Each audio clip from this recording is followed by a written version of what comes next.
French Polynesia. The reason I chose French Polynesia was because it's different. You don't hear much about French Polynesia, you only hear about Bora Bora and Tahiti. It is a dream of mine to visit both the islands one day and to learn about their culture while on their island. Hope you learn as much as I did. French Polynesia, a part of France, was founded in 1842. It is a compromise of more than 100 islands in the South Pacific. Austral, Gambier, Marquesas, Society, and Tuamotu, Archipelagos are all islands divided in French Polynesia. 4 main islands include Tahiti, Huanin, Bora Bora, and Tupai. Tahiti, the largest island, is very popular for the touristic attraction. History of independence. As I stated in the last slide, the country became known in 1842, although it was never independent or had freedom from France. In 1958, Pulvana Aupa announced to secede from France. In 1977, France granted Tahiti more freedom to settle. In 1984, Tahiti earns freedom from France. Did you know the main language used on these islands is French? Natives of the island also speak Tahitian. The currency is CFP franc. The alphabet consists of 13 letters. The word tattoo actually comes from Tahiti, and over half the population is under the age of 20. Tahitian dance culture. Dance is one of the most important things to Tahitians. It is a way to communicate in their culture. Whether it be to challenge an enemy, attract someone you like, worship a god, or welcome a friend, you will get the message. In the 1800s, dance was banned for being too erotic, although someone secretly kept it alive and continued to teach it. In the 1950s, the ban was lifted and dance could continue. Types of dance. The otia is originally reserved for men. It is performed to percussion with rhythmical movements. The aparima. Tahitian dancers mime history. It can be done silent on their knees or can be sung with movements timed to the chant.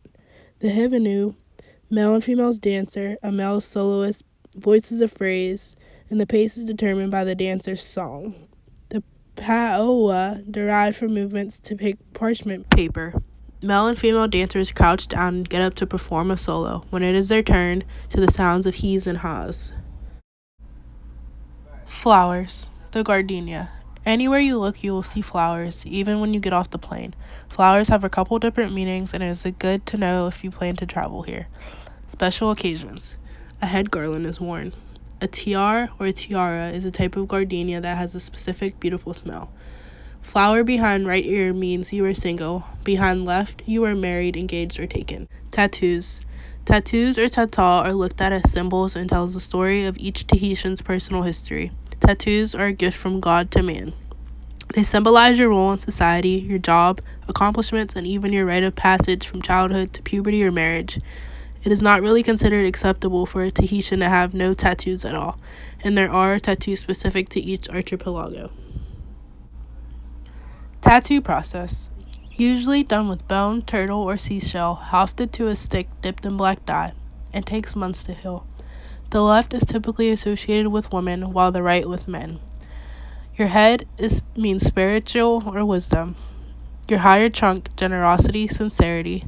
Lower chunk, life's energy or courage. Upper arms and shoulders, strength and bravery. Lower arms and hand, creativity. Legs and feet, moving forward, transformation. Ankles symbolize commitment. The farther from the head, the greater the distance of kinship or the lower the status. These are just tattoo pictures that I found. Next is the javelin. The javelin is a sign of strength. Every year there is a sports contest where there is a coconut hoisted in the air and each contestant has to throw a javelin and hit it. Each contestant has 7 minutes to hit the target, and the javelins are found from trees and stripped to be pointy. Tahitian religion. Like Americans, Christianity is the main religion. 49% are Protestant, 33% Catholic, 5% Mormon, Sanito, or Seventh-day Adventist.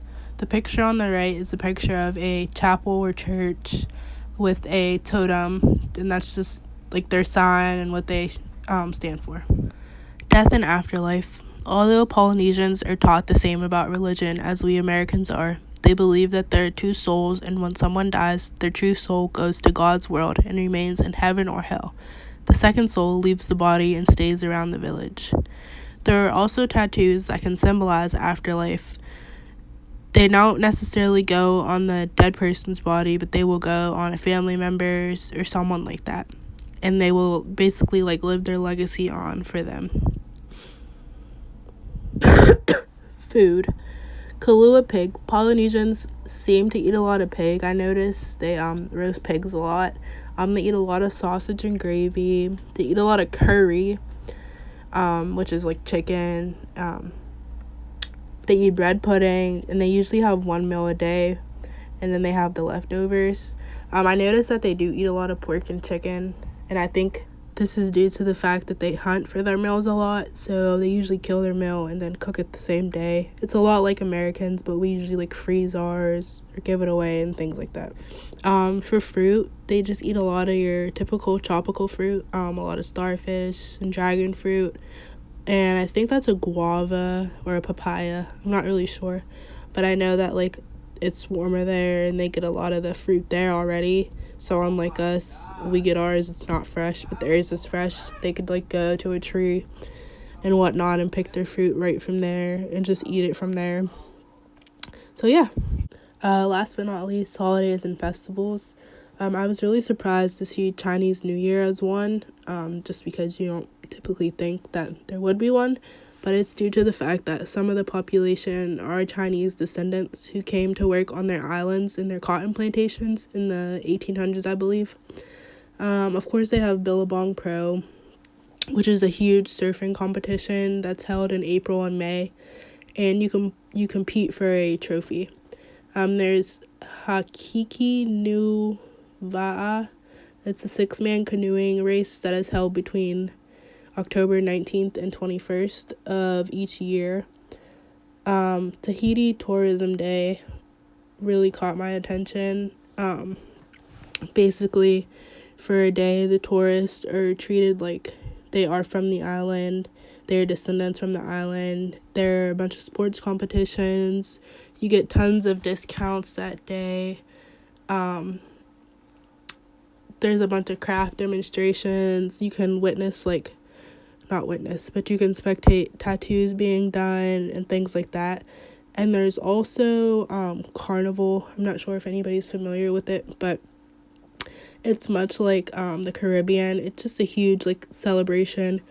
People dress up and they wear costumes and things like that. And in Tahiti they have it, but they have a parade, and they also crown a king and queen for the celebration. So that's how they end it, and then they just celebrate by drinking and your typical celebration. And there's usually over 10,000 spectators there. So yeah, I hope you guys enjoyed and learned something.